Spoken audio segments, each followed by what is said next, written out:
Hey everyone, and welcome to episode 202 of Fight Chat Friday from TKD Coach Academy. We are just about to kick off into a new season of Taekwondo, and I don't know if it's true where you are in the world, but certainly for us here in Northern Europe, after the summer holidays, it's a big time jumping back in, getting all those new members training, getting everyone back after a summer break, and looking ahead to the goals for the year. So today, myself and Richie want to talk about preparing people for sparring, particularly for competition, but preparing people for sparring, and the huge number of things that you might want to train people to get better at, or skills you might want to introduce, things that they're going to need in order to be better at sparring. And as always, you have a very limited amount of time. You have events coming up fast. What do you want to do? What are you going to start with? What are you going to train first? What are you going to spend your time on? And so maybe if we look at this episode today as a little bit of an exploration of all of the many things you could choose to train, and how are you going to decide what to do? Does that make sense? Yeah, so that's the plan. We're going to riff off a couple of topics, maybe a few headings for each. Let's call them skills, traits, etc. Things that you're going to need for sparring, and just kind of shoot the breeze. What works, what doesn't work, and maybe some areas where you could spend a bit more time than others to get the best bang for your buck. Okay, so let's just say there's some of these are going to come back to the same answer over and over again. Okay, just so you know that's going to happen. That's not us being lazy.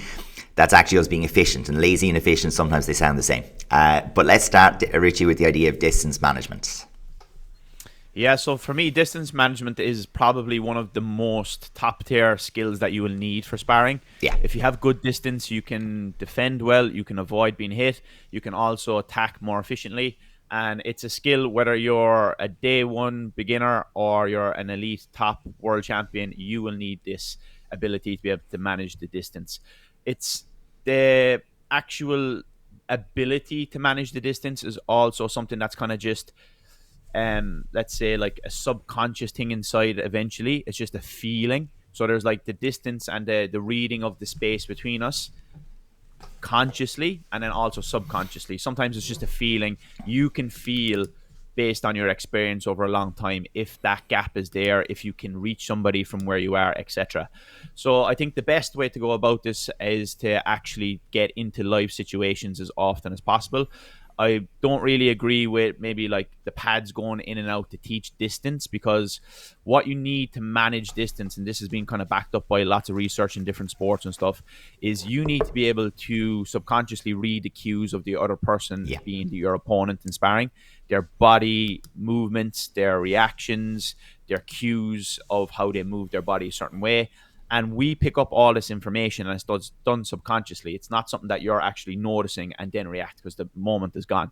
So the body has a great ability to be able to chunk all this information at rapid fire, to be able to tell you whether you can or can't do an action. And this happens over experience. So the experience is the important thing. So you need to get in there with live opponents real quick to be able to build this skill early. And as we said, it's something that will be able to put you at the forefront of your sparring for many, many years at every single level. So the earlier you do it and the more you can start to build up this skill, the better. Yeah, so I think the bit that I take from that is, whenever I possibly can, regardless of the level that we're training our sparring at, I'd like it to be in a constrained space. So in other words, I'd like for the person to know, well, your training happens in between these 4 pointers or whatever it happens to be, or next to that wall, or, you know, whatever it is. And I want it with an opponent who is moving with their own goal in mind. So it's not moving in a predicted and cooperative way necessarily, though you might do some of that in the beginning. So let's talk about timing next. And for me, timing and distance are like 100% simpatico. Like they're completely related. So very often your timing is the ability to put the technique in at the moment where the range, the tempo, the split of the rhythm, etc. is correct. You're catching the person, you know, out of phase. They're in the air, or their 2 feet have just landed, or they're on 1 foot because they're preparing to kick, or they've just put their foot down after a side kick and they're preparing to go to hands. And it's that moment, and so much of that is relying on distance as well. So I think for me, timing, you'll see however many exercises that involve, kicking between pool noodles, or, jumping to catch something, or, I say go, you do this, or there's the left, right, all those kind of things. That's not timing, because the timing has to respond to the affordance that's being given. So when the person shows, as my foot comes down and I begin to reach my hand, there's actually a gap there where the weight is on the front foot and I can't avoid left and right, and my hand is extended away from the target, there's a moment. And so helping people find that through scenarios, really, really important. But like distance management, most of that is sorted by giving two people a goal, and when their goals oppose one another, and each person being successful requires them finding the solution through the distance management or through the timing. I think that's the ideal. Yeah, timing is, I think it's one of those ones that, for me, I don't jump in as much as often in sparring. Sometimes I try on the pads, do a little bit of work with the guys in the senior class.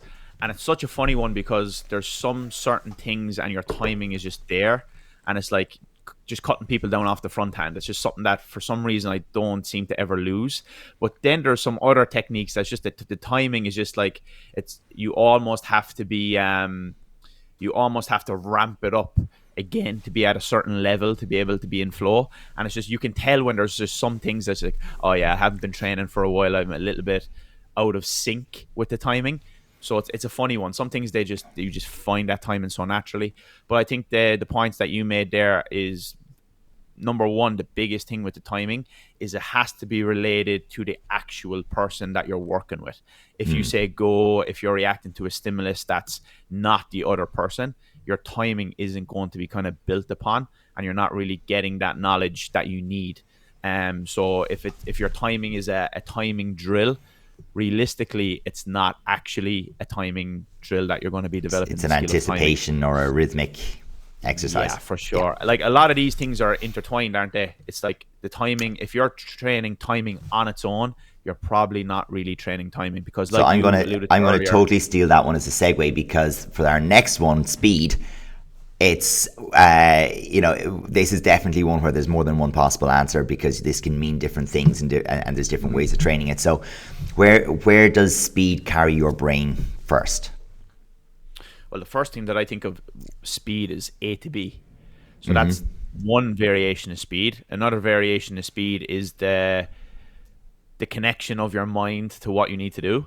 And I guess that's kind of linked very much heavily into timing and distance as well. And reaction time, etc. And it's like a lot of, again, going back to like reaction time drills and stuff, like the lights and all these cool things you see on Instagram, and the F1 players holding the tennis balls and they got to react and catch it before it hits the ground. I was only watching Formula 1 last weekend, and we seen that in the warm-up, and I was like, it's great because it makes the person confident and feel alert, but it has no relevance to you driving a car and reacting to things at over 100 miles an hour. And like there's so much research as well. Like one of the easy, simple ones for everyone to understand is baseball. It's like the machines that fire out that ball. You can be very, very good at hitting that batting time and very effective on that batting machine. But then the minute somebody comes up as a pitcher and throws the ball, they can throw it a funny way. They have their own style. They have a different spin on the ball. They have a different setup. And then it's just a completely different thing. So there's science to back this up, that the reaction time or the speed or whatever you want to call it is highly specific to the activity that you want to work in. Yeah, and then as you said, you've got that A to B, but then that element of distance. So like, you remember in sparring you can cheat, so you can be faster by going first. So if you're the one that initiates the movement, you're usually going to be or appear faster because of it. If you go from a closer distance, you'll feel faster because of it. If you want to have more time to execute a defensive side kick, start in a lower and longer stance. It gives you more time to execute it, and so you're going to seem like effectively you're faster. But I think that there's still something to be said for training the base trait or quality of speed, because we know, hey, if you're not flexible enough and you want to carry your front leg, you're going to have to lean too far back to be able to, because you can't get your center of gravity in front of your standing leg if you're inflexible. So what that means is you can't move forward fast. So we start to go, okay, well, we do need base capacities to be able to do some of these things well. You know, if you can launch off the spot A to B fast over a fixed distance, that's going to be helpful in your sparring. but it needs to be right time, right place. That was where the distance management and the timing come, in my mind, ahead of actual speed, in the hierarchy of things. Brings up another important topic, is that sometimes personally I feel that when I see people try to work on something, they try break it down to the rudimentary, the basic too much, and then trying to put it back into the overall picture again is very, very difficult, and it's often lost. Example, you say, okay, my fighters are a little bit slow, we need to work on speed, and then you bring it right back to the basic, working on speed. So whatever, speed drills, sprinting, even you might see people doing, and it's like, how do you bring that then back into the bigger picture? And I think that's often lost, and then eventually it's like, it's not a waste of time, because like any training can be effective in a way, but at the same time we could be much more efficient. So I think one thing that for me is something that is a massive takeaway for people who are maybe less experienced in coaching and working with building fighters, is that if you bring things back to the basics too much, you might lose the overall big picture of what you're trying to achieve. So just be careful. Yeah, sometimes it's even better to kind of separate it completely. Do your ancillary training, your conditioning, etc. Do that to train the body. So by all means, throw your medicine balls. Do your 60% load or 60% max load, explosive movements. Do your sprint. Do your wall sprints. Do whatever it happens to be, to basically develop the musculature and the nervous system. But then apply it, in your sparring against an opponent, rather than breaking down the technique or the skill that you're going to use in sparring and making individual elements of it, trying to make individual elements of it faster and breaking it down, because it doesn't necessarily add to the whole, the finished technique. So yeah, by all means, find the efficiency, train your muscular system, your nervous system, train your metabolic system, in a way that's efficient for that, and then spend your time, or as much time as you can, training it in a realistic scenario to make it apply to your sparring. Just one thing as well before we move on. I know this is meant to be a bit quick fire, but something that popped to mind when you made a good point earlier, Adrian, about how distance and speed are highly related. I think that's so important. Something that we've been working on with our group after the Euros actually has been the stiff arm. And it's something that, like, the stiff arm is something that we do in jiu-jitsu, where it's like, it's a grip and you extend your arm fully, which puts basically like a gap which is pressurized against you, and all it does is create extra space and a little bit of tension.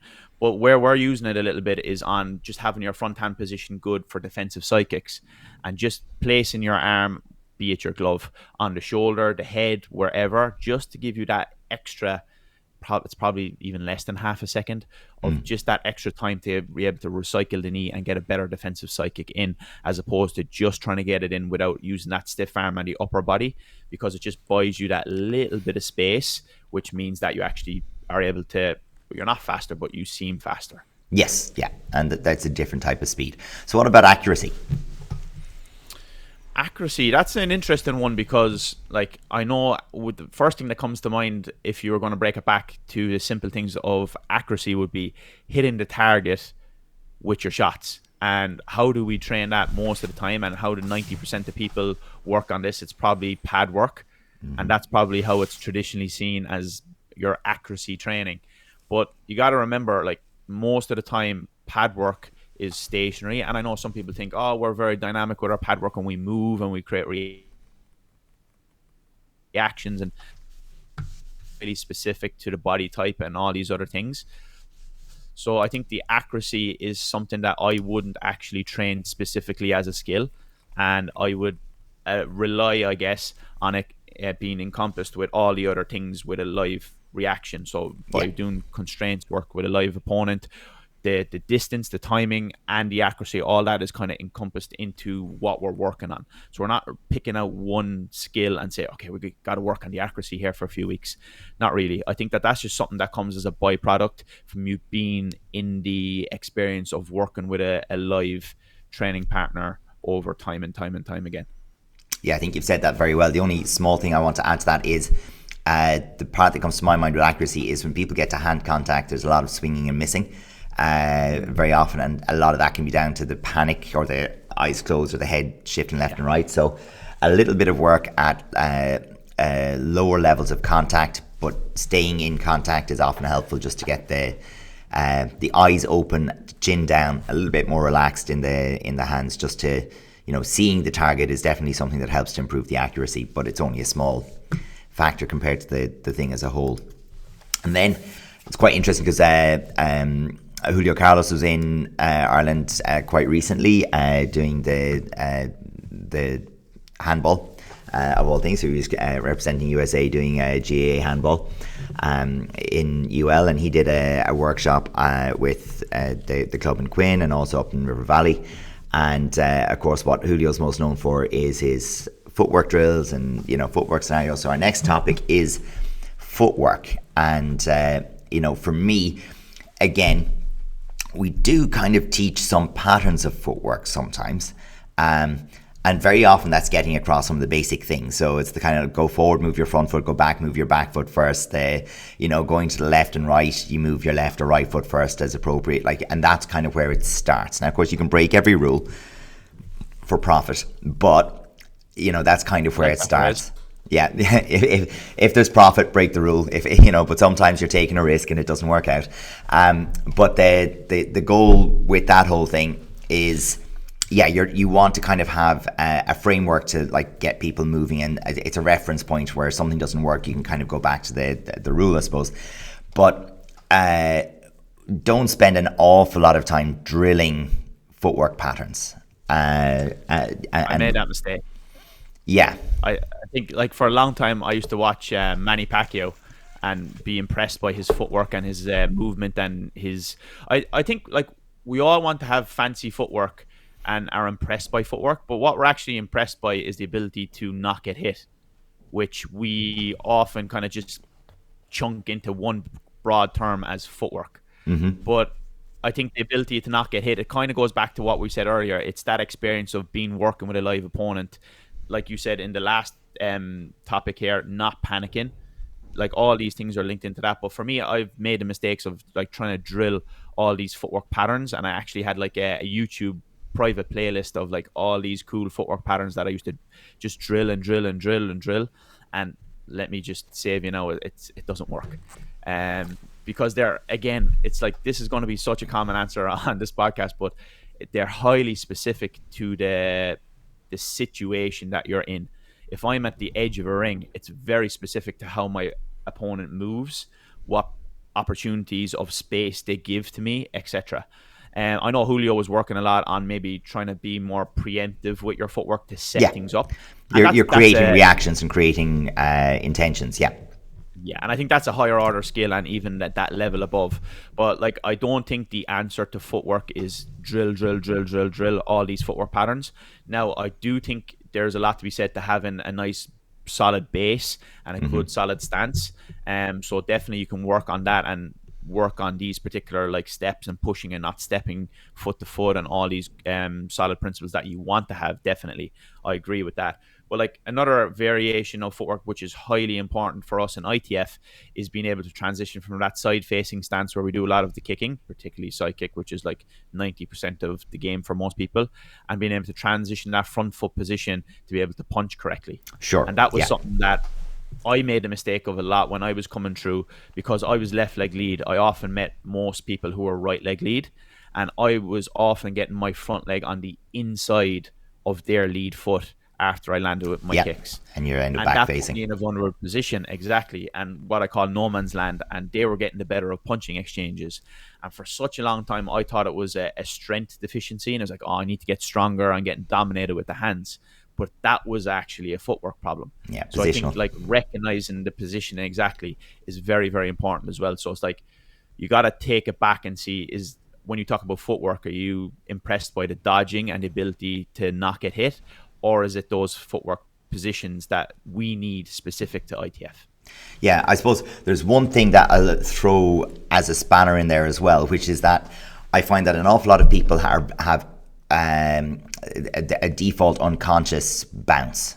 So when they don't know what to do next, they go to a bounce. They pick a rhythm and they go, and that does leave you vulnerable to someone who has much more proactive footwork. So I think there's, in the development of footwork, there's a lot of scope for things like, let's say, playful evasion, like giving somebody a set defensive shot. Let's say it's front leg side kick, or it's just front leg in general, or that they can take a back kick or whatever it is. And you are investigating and playing with how to bring your own shots to bear against that. And then you will have to be a bit creative with your footwork. Or if you have to avoid particular attacks in order to land a counter, some of the defaults taken away from you, and you have to find something a bit unusual, like a 360. It will kind of force and encourage different footwork. But the main thing is, when you're giving someone an incentive, hey, I want you to score with, you start to have to create movement. You start to have to find ways to close distance, or close and open distance, or pull and invite. And it's when that happens that real situated footwork happens. That kind of thing of okay, I'm trying to create something and solve a problem, and you get people to be intentional about how they're moving. And I think the biggest enemy of good footwork is just being passive and reactionary in how you move. If you're intentional about you're present mindfully, in how you move, you're trying to create something. You're thinking about, how will my opponent react to this? How does this improve my position? Does this give me an angle to blitz, to bring a front leg side kick in? Can I invite the person onto a front leg blindside flicky or something like that? And it's when you're trying to create and solve problems that the footwork emerges.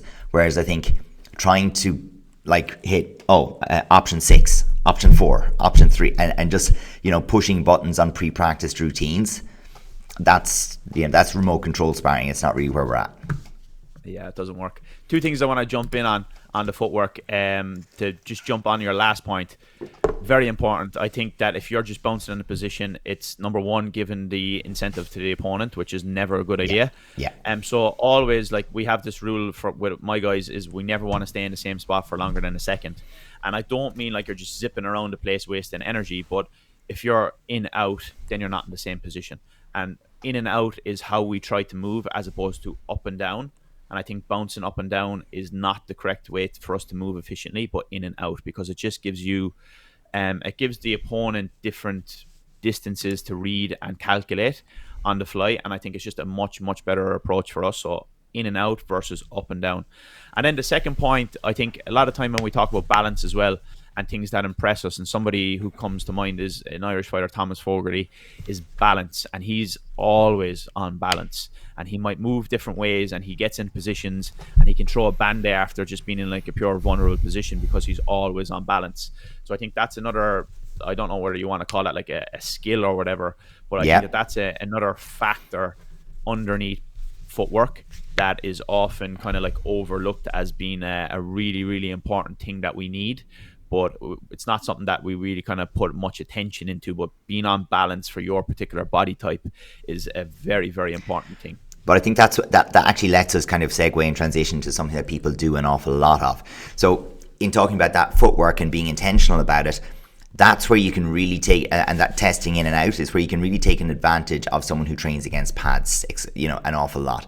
Because the pads move in predictable ways for the most part. Even if your opponent is trying, or your partner is trying to be creative, they don't have a goal. Their only goal is to present a target. So your read of that is different. But then when we jump to, let's say, that balance, that ability to throw shots from unusual positions, that I think a huge element of that is recovery from whatever came before. So your balance is about having an appropriate recovery from whatever you just did, whether that was a defensive shot, an attacking shot, a testing movement forwards, back, always being in good recovery. And the type of things that I suppose Master Yedut's, at least on video, what you'd see from Master Yedut's seminars over the years on video is a lot of rhythmic work. So things where there are 3 to 4 techniques in combination. It's forwards, backwards. There's an awful lot of the push-pull in it. Sometimes angles, but an awful lot of forwards, back, push-pull. And he, big thing I got from his work years ago, and it was revolutionary for us when we got it, was just that how much of it was based on, can you go forward, forward, forward, back, back, back, forward, forward, back, and put all of those combinations together and still be throwing shots. And the best example, of course, is that Mosluk and Ukraine, Yeah, Shevket from the Polish international match, where you can see that forward back, forward back. And Zach Espy, Yeah. the back kicks into blitzes, into front hand, and all that movement. Yeah. It was just exceptional to watch. But you're dead right. But this is the balance, and I think that's where there is a lot of value to at some developmental stages, looking at things like a rhythm drill. What does that do for you? Well, okay, we can build capacity, so it allows us to test our balance, our recovery, our footwork, and our ability to set and establish rhythms. Okay, so that's fine if you know what you're doing it for. And then you have the follow up to that then, which is, let's say, in doing that for the longer periods of time, you can build those into things like explosive repeats. You can build them into things like longer form rhythmic stuff that allows you to maintain a very sparring like consistency of movement, but aiming for a metabolic goal. So, you know, I think there is definitely value to that, even though it's not opposed. Yeah, that's a good one. Brings up a question straight away to me as well. It's like, if you are drilling a particular stance that all your fighters have to have, and whether it's that low, deep stance, then does it impact negatively on that balance and that flow if it doesn't really suit their body type? Because we're all different and we all have our own quirks, and we're not all like highly coordinated compared to other people. There's some really good, successful fighters in ITF who you wouldn't say are coordinated and have good like setups. Absolutely. But it works because they understand their body type and they can work really well. And like Giles Brown springs to mind, and I know he wouldn't mind me saying that because he'd be the first to admit it himself, but he works what works for him. And I think that kind of asks that question then as well, like if everybody has to go to the same stance, the same setup, the same, because like there is some people who are highly successful. Like there's a couple of camps, let's say you have the Germans there with Master Triqui, they kind of have a similar setup 90% of the time. You have a lot of the Solvi fighters have the same setup, but it works for them. But then how do you fit those fighters who are that little bit different and may have like certain personal quirks, different body types? That's just something that came to mind there. What's your thoughts on that? Well, yeah, and I mean, I know a lot of those countries kind of turn around and say, oh yeah, but your type is you make them 6'1" tall with like their legs starting somewhere about their like, you know, solar plexus. And it's like, you know, okay, yeah, well, that's a different way you can do it as well. Like if you happen to have that shorter stance, really dynamic front leg, can reach to the sky, and you can be a daddy long leg spider and like just pat people away with the front leg. I mean, that's a style that works as well. You know, there's that is the challenge that you get whenever you leave the kind of scenario based training, or you give people a goal to achieve and you let them find their way to achieve it. You run the risk of pigeonholing them. So the thing that we've said over the years is this: if you insist that everybody spars in a side-facing stance that looks very much like points kickboxing, it's going to really cause trouble if that person doesn't have a great front leg. Because if they don't have the ability to flash that front leg, well, then they better have a blitz. And if then that isn't particularly effective or scoring well, then, well, that's trouble. Equally, if you need everybody to stand tall, be 6 foot odd, and have a wavy front leg that they can put some damage on, and someone happens to be 5'8" and have like average proportions, well, that doesn't work. So the opposed drill, the opposed scenarios where you solve the problem in your own way, make room for everybody. Whereas the more you drill combinations on pads, the more you drill rhythmic stuff, footwork, whatever it happens to be, the more it suits the particular person that was designed for. And you know, yeah, long ago realized, like I'm in a small town, 10,000 people. You're not going to be producing like talent consistently if you want them all to spar the same way, because you just won't have enough people to do that. Whereas perhaps if you're in a bigger town, bigger city, or if you're like able to select for a particular body type in the way that, let's say, in some parts of Ireland, rugby can or hurling can, okay, yeah, you can have all guys who are over 6'2". That's no problem, because you just say no to the other ones, and there's enough of them there that you get the guys that are over 6'2". You know, we can't afford to do that, so I think we better have a better option than that. Well, there's this thing that the sport picks you. Have you heard about that? Yeah, absolutely. It is true. It is true. I mean, like, you have to look at the stats of it. And like years ago, we looked at it. It was like, could we just pick, effective junior competitors based on BMI, and just look at, are they skinny and tall? because that's going to be an awful lot of it. And I mean, go back to when Neil Ernest had a guy at minus 50 junior who was 6 foot. I remember this guy from a few years ago, and we're looking at him going, well, what do you do with that? Like, he doesn't even have to kick. He can just like poke his hand out there. And yes, there's an element of that, you know, but we are in some ways lucky, in some ways unlucky. Our sport isn't that populous across the world that, you know, that rule gets enforced. There's room for other body types. We can see it, I would say, in particular, it's almost non-existent in the female divisions. Like, there's a huge scope of height you can have and still be effective in the female divisions.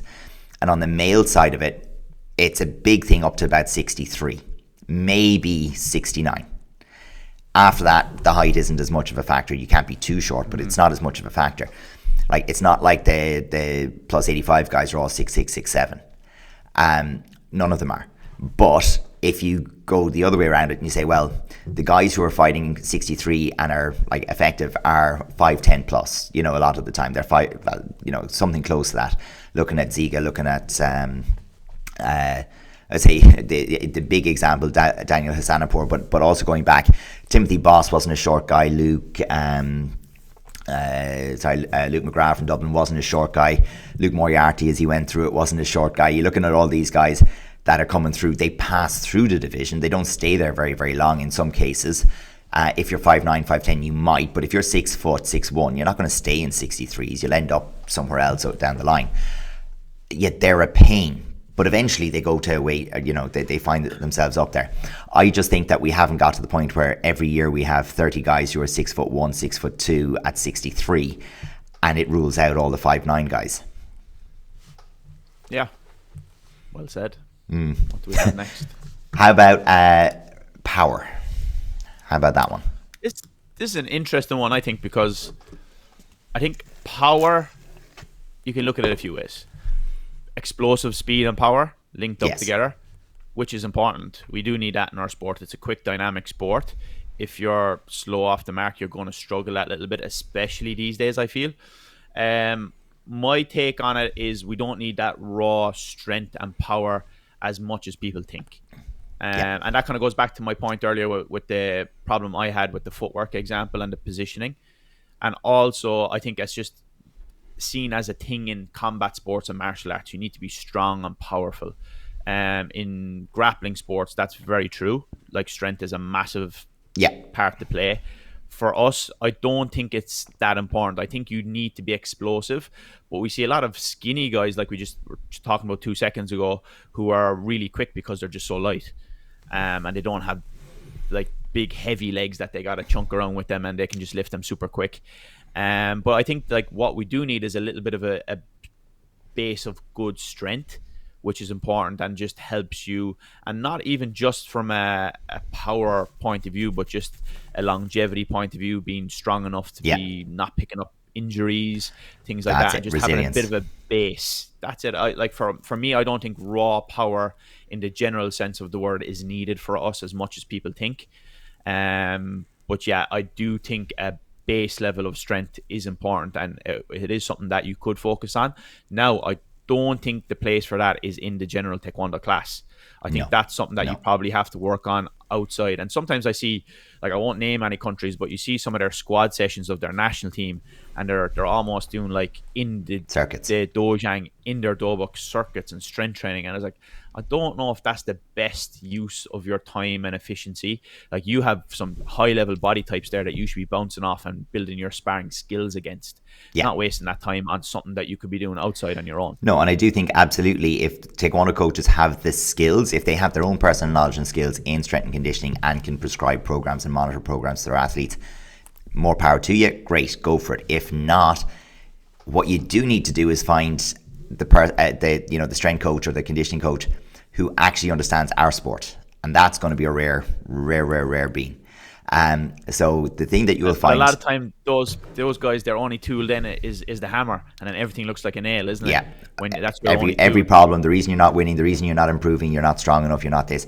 Yeah, yes. That's a worry too. You've got to find someone who actually understands the needs of your sport, and that is difficult if you're not in one of the major team sports, or in particular, that's the big one, or potentially a strength sport.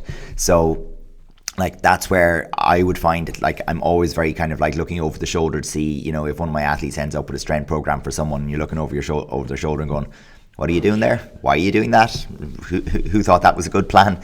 So yeah, it's a thing, particularly for guys, and generally speaking, girls hit it later, about 18, 19. The guys, generally speaking, is that 14, 15 years of age, and they realize that if I lift weights, I will start to look more like that, and I want to do that, and that's kind of where they're going. But under no circumstances. Igor Valkov's fault. He's going to cause that problem, I think. Oh yeah, with his, one of our short kings. yeah. Igor, that was absolute jealousy. Don't get me wrong. For sure. Yeah, Igor is looking well. There's no two ways about it. That guy is buff. So yeah, we'll give him that. And he is explosive and powerful and has the range of shots. Challenge is he's not 6'2", but he's doing well regardless. So that kind of does show that Taekwondo still has the capacity to allow for the different body types and the different goals to be successful. So that's really, really good. This next one is going to be linked, but endurance and stamina. So again, we're talking about something that is very often trained entirely outside of the dojang. Yeah, I think like your baseline will be built up in the gym and just getting some rounds in and just having a general level of fitness. But I think to bring it to the next level and the elite level that you need for international competition, I think that a lot of the top level fighters do this outside. And they kind of work through their different zones. And I know like people are probably familiar with the McGregor fast and the different zones, etc. But it's all the same thing. It's you tracking your heart rate and knowing which zones to train and which time and just doing it. But I think one of the, like, we do need a general base of fitness, and I know like John Mackey has done some good videos of this on YouTube, and there's some other people out there as well who've done some good things. But I think that you can get carried away with doing general conditioning, and that kind of goes back to the problem with the strength and conditioning coach at times. I think a lot of the work that we need, although you need a good base, yes, I think you do need that specific muscle and endurance of the movements that we use in Taekwondo. Yeah. I think the explosive repeats has probably been one of the biggest things that has come in recently. And I think that has been very, very useful for a lot of people because it's very specific to the muscles that we're going to use and the buildup of the lactic acid, etc.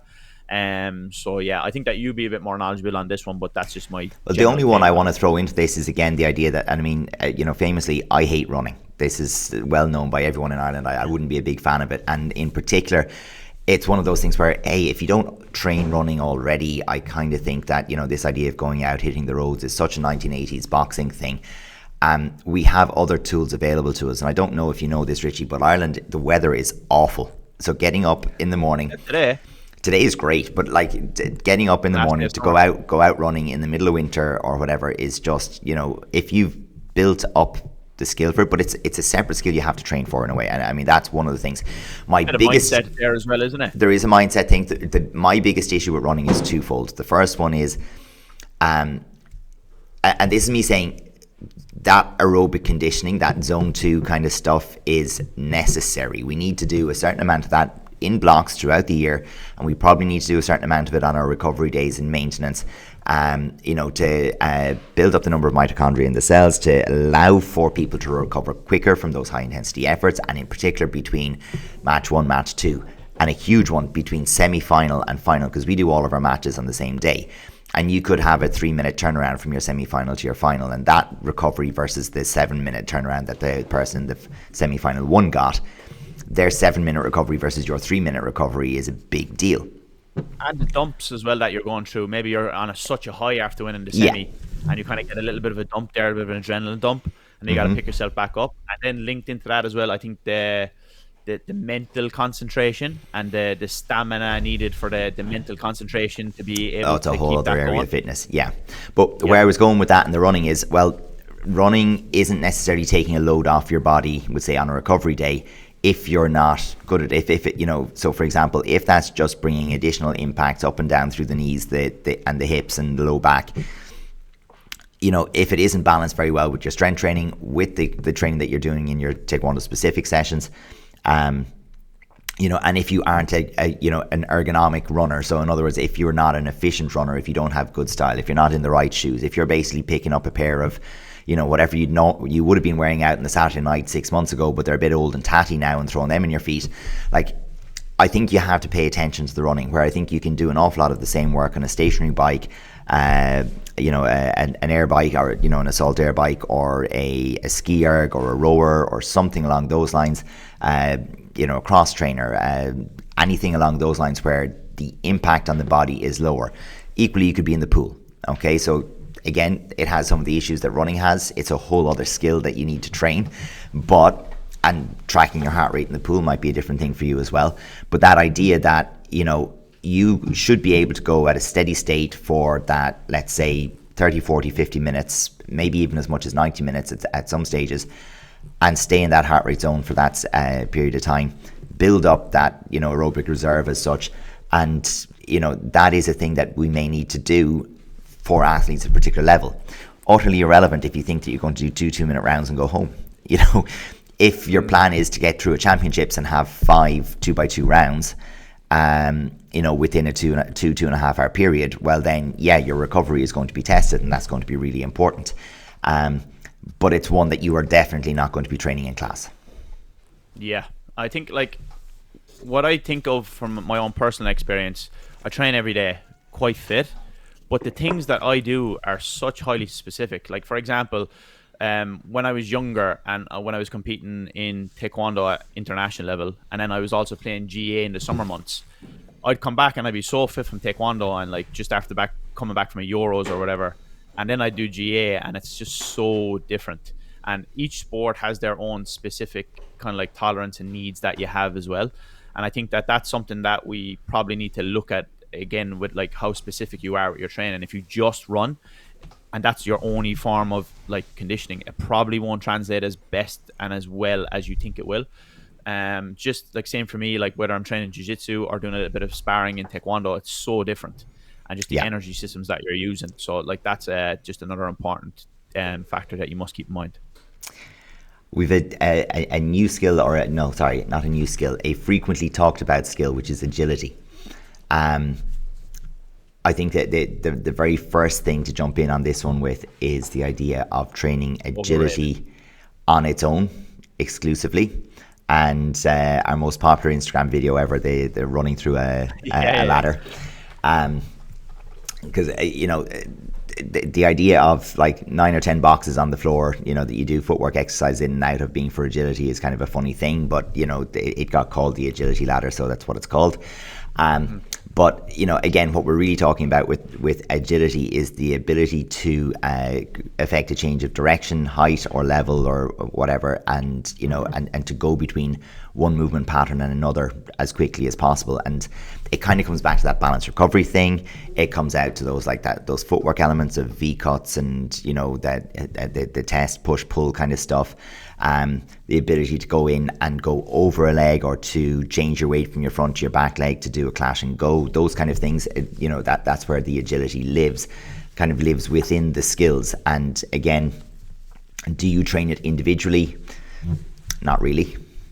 I don't think it has a place in the dojang for ITF sparring athletes. Not even athletes, for people who want to do well.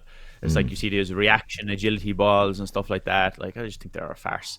And I've been there. I've done it. And that's why I feel that way, because I got sucked in, and I've been there, and it just doesn't translate as well as you think. I think agility as an overall term and skill, what does it mean? Like, it's so different for each thing you do. It's like, it's just kind of a general broad term that tries to work on reaction time, coordination, etc., etc. It's just like, what is it like? Oh, I think it's overrated. I think it's just something that works well within the context of your regular training. It's just a natural effect of trying to connect skills one to the next, or connect movement to a skill. And it goes that way. I think all those things you mentioned, whether it's the ladders, reaction balls, the obstacle courses, American Ninja Warrior, whatever you do, that kind of stuff, it's a nice novel break from training. Sometimes it's great to go to a training session and put the body through something completely different for the mental refresh, or for the kind of that little hit of the beginner gains. that kind of thing, where you so often find people go strength training and then they get addicted to the fact their bench press is going up by 2.5 kilos every 2 weeks. And, It's a real thing. It's a real thing. But sometimes, like, if you just, for a period of time put in something a little bit different and people just feel themselves getting good at it, you're just kind of cheating that little endorphin hit of like, oh yeah, I got better at something today. Yeah, that was exciting. And it's like, it has nothing really to do with the impact it's going to have in your training. But you do have to balance that discipline side of things where, yeah, we do more of what makes us good with things that help us stay the journey. And so, great point. It's something that I'm like in my lessons plans over the summer. It's actually something I've been putting in a lot, is just to focus a little bit of fun just for variety, and just trying to just keep things fresh, keep people playful, happy, enjoying the process. And that's such an important thing that we have to do as coaches and instructors, that sometimes we kind of just get sucked in because you might just have an hour, for example, and you're trying to maximize that time and be super efficient. But like, there's no point in being efficient and super effective with your time if you have nobody on the floor. So you have to keep people engaged. You have to help people enjoy the journey of it all as well. Yeah. So taking two at once, we're talking about defensive skills, offensive skills. Like, let's break it down first. What does that mean? For me, defensive skills is the ability to not get hit and the ability to be able to kind of control the fight from that point of view. That includes many like subsets, I suppose, like hand positioning, even your stance and footwork, like we mentioned earlier. Your ability to use the front leg to fence, and like a lot of tactical things as well. How do you close out a fight when you're winning without giving away that extra warning for an exit, or without giving away a headshot at the last minute? So like, it means a lot of things. On the flip side, the offensive skills is probably the same thing in the opposite way. I think in terms of like teaching the skills, I think you got to link them up a little bit. There are times where we will like work on scenarios and specifics, like that case of 30 seconds left, you're losing, you got to go and get the win.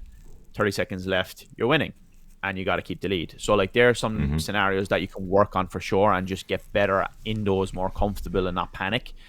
But when we talk about the skills, I guess you have to also look at technique.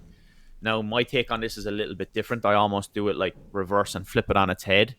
So we don't start sparring in my club until they're yellow belt. And the first thing we'll do is give them a little bit of a base of a nice solid side kick with a lift and shift, not stepping or making any big mistakes that'll get you in trouble. Be able to use your hands and a couple of other very basic techniques, maybe a hacks, punches, and a turning kick after punches. That's pretty much it.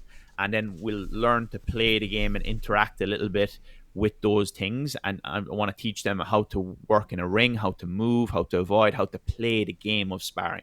And this is generally with kids, so it's easier for it to make it a little bit more fun. And you have to be creative with the constraints you use as well to keep that engagement and the variety, like we said just a second ago. But then the more advanced they get, I'll start to then work on technique a little bit more. Whereas I think some people, and most people, do it the other way. They'll teach all the techniques first and combinations, and then we'll start to bring that into free sparring. Whereas I like for them to have a concept of the game and have an understanding of the context first, and then we'll start working on the technique. I think it just works better because they're a little bit older. They have a better understanding how to move your body as well.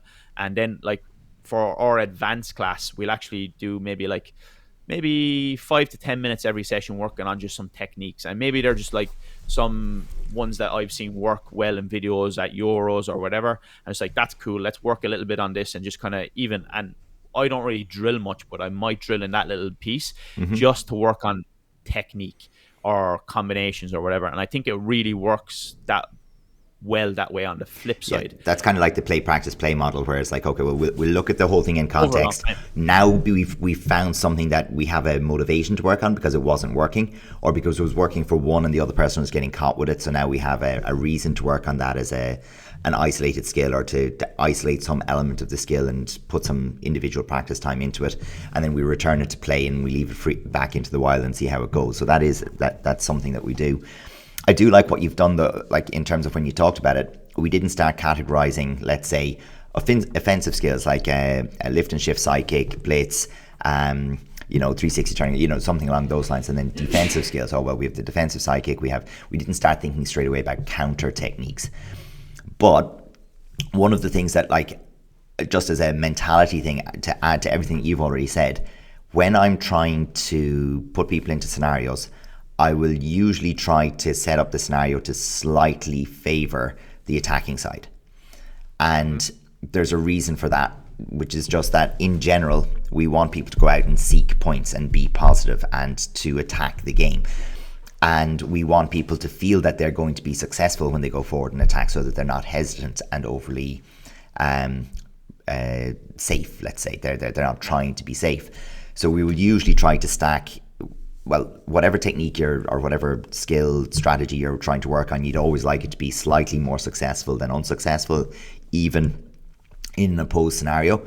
And that's one of the things you do need to think about. If you're trying to implement some of the constraints-led approaches, you have to think about what the outcome is intended to be, or what you're hoping that people will discover or work through.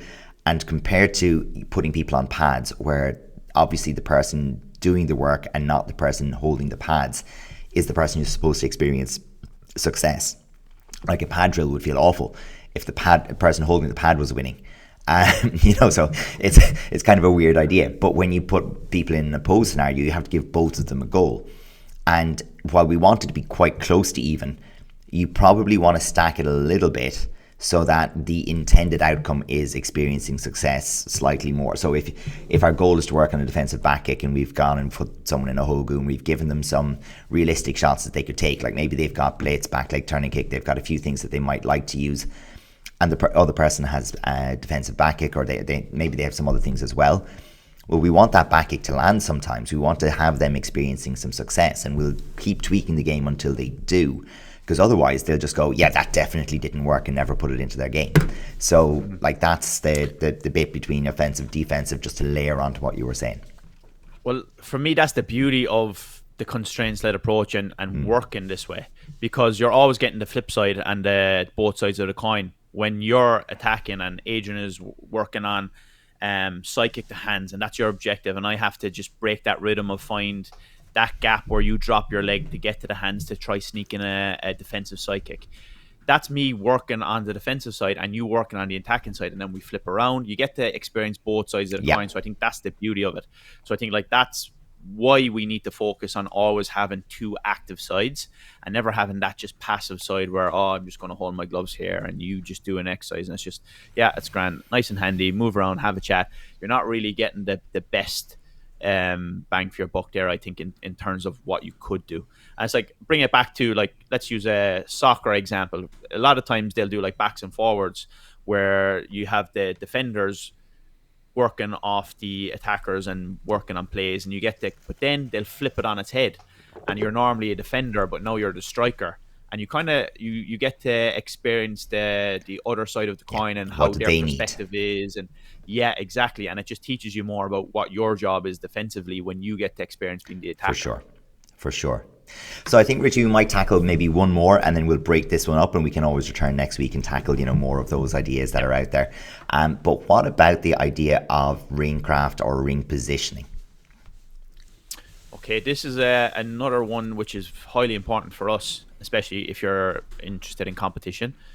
Again, I think it's about that ability to be able to move on balance with good footwork, like we said, in a stance, and not be able to work on that defensive side. Like, one of the easiest, simple things you can do is when you have those constraints that we work on, for example, always having a designated ring space. And for sure, always have, sometimes like we might not have rings set up in my club, but I'll say to the guys, agree on a space you're going to stay in, and that can even be working off a pillar on the wall or a light switch over there on the wall, whatever it may be. And yeah, we'll try stay within this space. Almost every room has corners. Exactly.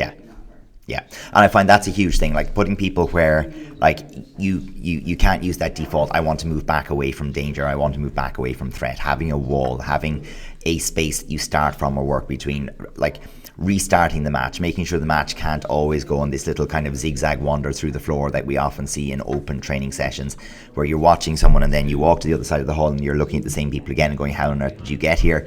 You were meant to be back up at the top corner. All that kind of stuff. It can be solved so easily by just putting down a grid, throwing down those few cones, a few pads, anything to mark some space, or as you said, have people just agree within themselves. having exercises that restart after a success so that you're coming back to that, initial position. And then in a more advanced level, you come to the whole thing where, like, well, the person, you get rid of this habit of, oh, you're near the wall, come back in, we'll come back into the middle. It's like, you're near to the wall, good luck being you.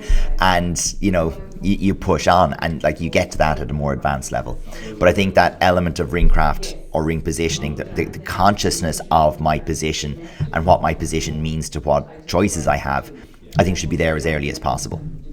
Yeah, I think the consequence of exiting is very important as well, Yeah. and I try to put that in where I can in the constraint. For example, let's use the example we did earlier. Adrian has side kick getting to hands, and I got to stop him defensive side kick. Then if one of us gets pushed out, that could be a win condition, or you might have to do an exercise or whatever. So there's a consequence there if we do step out. So then it's in your mind, okay, I don't want to step out here because something bad is going to happen. No, it doesn't have to be bad, but it's bad in context of the game. Yeah, absolutely. So, folks, maybe we'll leave it on that one for now. We have plenty more to talk about, but if these are kind of starting to generate questions, ideas, create that cognitive dissonance and challenge your existing beliefs and ideas, or, we think we're stark raving mad, please let us know in the comments. Please get onto us on social media. It will really help with us for the next episode or two. But we will dig into more of this as we kind of tackle this whole thing of what sparring are we going to do with our new yellow belts and our new black belts and all the rest of it as we head into a new season. I've got a brand new sparring class or competition class this evening, so we'll see how those guys are getting on, and that might feed into next week's episode as we kind of put some of this into practice again. Brilliant. All right, we'll catch you in the next one, guys. Bye now.